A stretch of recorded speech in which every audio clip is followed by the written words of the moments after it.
একটি পত্রিকার রিপোর্টে জাতিসংঘের ফ্যাক্টস ফাইন্ডিং দলের যে রিপোর্ট তার কয়েকটা কি পয়েন্ট উল্লেখ করা হয়েছে। শেখ হাসিনার নির্দেশেই যে নির্বিচারে গুলি করা হয়েছে তার বিষয়ে বলা হয়েছে 18 জুলাই স্বরাষ্ট্রমন্ত্রী র্যাব, পুলিশ ও বিজিবিকে মারণাস্ত্র ব্যবহারের নির্দেশ দেন।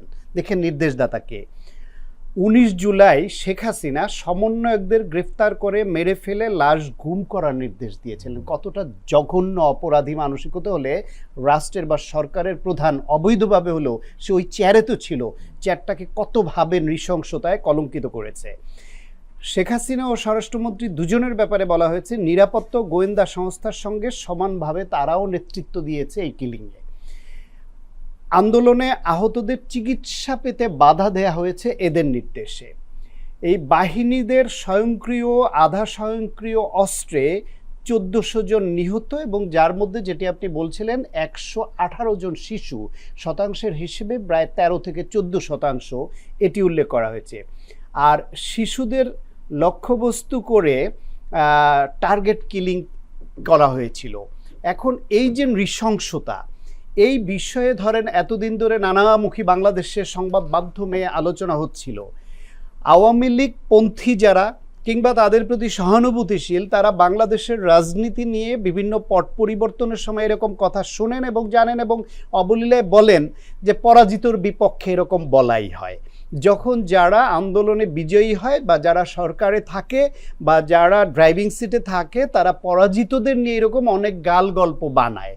তারা এই বিভিন্ন গোয়েন্দা সংস্থার নাম দিয়ে বিভিন্ন সূত্রের বরাত দিয়ে সংবাদ মাধ্যমগুলো এরকম লেখে। ওরকম বিশ্বাসযোগ্যতা আমাদের এখানে অনেক সময় পায় না। সেই ধারাবাহিকতায় অনেকে এটাকেও বলার চেষ্টা করেন যে শেখ হাসিনা বা আওয়ামী লীগের বিরুদ্ধে বা ফ্যাসিবাদের বিরুদ্ধে এই নৃশংসতার দায় নিয়ে যেভাবে আমরা বলছি সেটা অতিরঞ্জিত থাকতে পারে, কিংবা এটাও পরাজিতর উপরে দায় চাপানোর যে ট্র্যাডিশন বাংলাদেশের সেটারই একটা অংশ। তো আমরা যতটুকু বলতাম বা যতটুকু ধারণা করতাম, জাতিসংঘ রিপোর্ট বলছে পরিস্থিতি তার থেকে অনেক বেশি নৃশংস, অনেক ভয়াবহ। শিশুকে আমরা একটা সংখ্যাটা দেখেন, আমরা সরকারও বের করেছে বোধহয় এখন 800 সামথিং যারা শহীদ হয়েছেন, তারা কিন্তু জাতিসংঘ 1400 অলরেডি বলেছে। এরা তো প্রমাণ ছাড়া বলেনি। এবং এই যে শিশুদের দেখেন, একটা 14 বছরের শিশু, তাকে 40টা গুলি করা হয়েছে। আপনার নিশ্চয়ই মনে আছে যে একজন পুলিশ অফিসারের সন্তান গুলিবিদ্ধ হয়ে মারা গিয়েছে এবং মর্গে ছিল। সেই পুলিশ অফিসার মর্গে গিয়ে তার সেই ছাত্র, সেই শিক্ষার্থী সন্তানকে এতগুলো গুলিবিদ্ধ অবস্থায় দেখে, লাশ দেখে তিনি টেলিফোন করে ঊর্ধ্বতন কর্মকর্তাকে কান্নারত অবস্থায় বলছিলেন, স্যার একজন মানুষকে মারতে কতগুলো গুলি লাগে। এই যে সবার বুকে বিঁধে যায় এইরকম যে কথা, একজন বাবার সন্তানের জন্য কথা, এইরকম যারা সন্তান হারিয়েছে তাদের এই কষ্টটা আমরা বুঝবো না।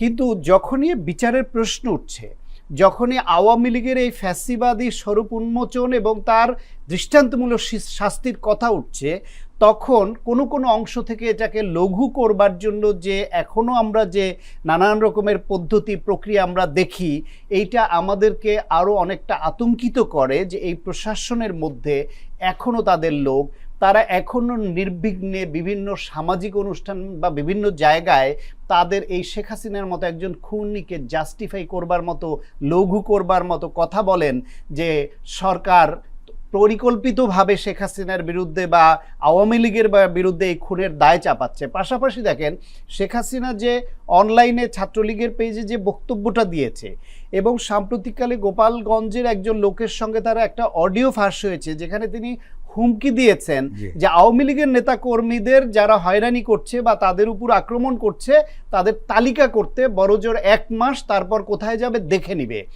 একজন খুনি সে এখনো দম্ভ নিয়ে এই কথা বলতে পারে এবং তাদের ফলোয়াররা তাতে উল্লসিত হয় এবং আমরা সেটা সহ্য করে চলছি। বাংলাদেশে আওয়ামী লীগ 16 বছর যা করেছে তার শিকিয়ানা রিভেঞ্জ যদি এদেশের মানুষ নিত, তাহলে পুরা আওয়ামী লীগের সমস্ত এই সব ফ্যাসিবাদের তারাই তো আশঙ্কা প্রকাশ ঘুরিয়ে করেছে যেত। না? তারাই আশঙ্কা করেছিল যে 3 লাখ, পতনের 5 মধ্যে লাখ, 10 এক লাখ। রাতে 10 লাখ, 5 লাখ, 3 লাখ, লাখের নিচে নামার সাহস কেউ দেখায় নাই, এতটা অপরাধ তারা করেছিল। কিন্তু সেই তুলনায় কিছুই হয় নাই। কিন্তু আমরা আইনানুগ শাস্তি দাবি করি, এবং সরকার, সংবাদ মাধ্যম, আমরা যারা আছি, আমাদের দায়িত্ব হবে জাতিসংঘের, এমনকি এইচআরডব্লিউ কিন্তু শেখ হাসিনার এই ইনভলভমেন্ট নিয়ে তারা ইতিমধ্যে তাদের প্রতিবেদন প্রকাশ করেছে, এবং আন্তর্জাতিক সমস্ত হিউম্যান রাইটস অর্গানাইজেশন বলেন, সংবাদ মাধ্যম বলেন, এমনকি জাতিসংঘের মতো এরকম শক্তিশালী প্রতিষ্ঠান বলেন, প্রত্যেকের দ্বারা দায়ী নৃশংস খুনির শীর্ষ খুনি হচ্ছে শেখ হাসিনা, তার স্বরাষ্ট্রমন্ত্রী এবং তার দলের অনেক নেতারা। বিভিন্ন বাহিনী থেকে যে তথ্য নিয়েছে জাতিসংঘে, তাতে পুলিশের তরফ থেকেই যেই তথ্য দেয়া হয়েছে, তাতে আসছে আওয়ামী লীগের 10 জন এমপি, তাদের নেতারা, পুলিশ সদস্যদের মধ্যে কারা কারা সরাসরি খুনের সঙ্গে জড়িত ছিল, এবং তাদের দলীয় গুন্ডাদের হাতে অস্ত্র সরবরাহ করেছে। একটি সরকারের বাহিনী অবৈধভাবে অস্ত্র তাদের পুলিশকেই যথেষ্ট মনে করেনি গুলি করে খুন করবার জন্য, কিংবা অন্য সব বাহিনীতে সদস্য যারা খুনে সম্পৃক্ত হয়েছিল, যেই সব কুলাঙ্গার সদস্য, তাদেরকেই যথেষ্ট মনে করেনি বলে তারা আওয়ামী লীগ, ছাত্রলীগ, যুবলীগের গুন্ডাদের হাতে অস্ত্র সরবরাহ করে গুলি করতে, হত্যা করতে নির্দেশ দিয়েছে। সুতরাং এই সব কিছুর দায় শেখ হাসিনা, স্বরাষ্ট্রমন্ত্রী এবং তার সংশ্লিষ্ট আওয়ামী লীগের যে নেতা এবং মন্ত্রী এমপিরা ছিল তাদেরকে নিতে হবে, এবং এগুলো প্রত্যেককে যদি আপনি বিচারের আওতায় না আনতে পারেন, ভবিষ্যতে বাংলাদেশে কখনো কোনো ফ্যাসিবাদের উত্থান হলে তাদের জন্য দৃষ্টান্তমূলক শাস্তি যদি আপনি নিশ্চিত না করেন, তাহলে তারা থামবে না।